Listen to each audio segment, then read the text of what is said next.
learned in the last probably couple of hours, very clearly global economic growth is on course.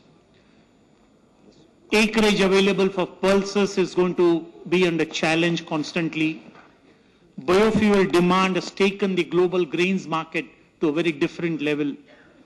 And because acreages are going to be under pressure, availability of acreage for pulses is always going to be very dicey.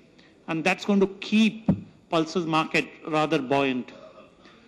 The rising grains market obviously is lifting the prices of all the grains, including pulses.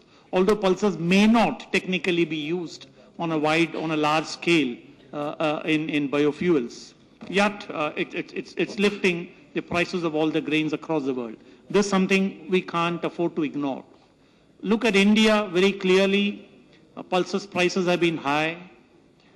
Consumers, of course, paying a high price, and our prices generally reflect the global trends. But look at current status. As of now, according to the Agriculture Ministry's latest acreage estimates, from last year's 8.9 million hectares planted to pulses at this point of time, this year, in 2007, there is a 10% increase. This year, acreage under pulses, as of now, is approximately 9.6 million hectares.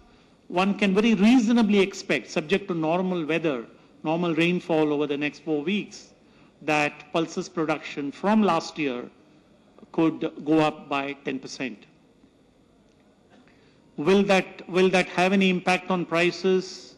We don't know. But surely, if India sneezes, the world pulses market will catch cold. That's something I think all the traders here and all the suppliers from around the world must remember. My own belief is that India's pulses production, Kharif 2007, is poised as of now to rise by 10% from last year. And that should send some kind of price signal to all of us. I want to thank all my co-panelists here for the wonderful presentation, for sharing their thoughts. I'm sure they're going to be available during lunchtime and probably rest of the day. You can have private consultations with them. My request is please give all of them a big hand. Thank you very much.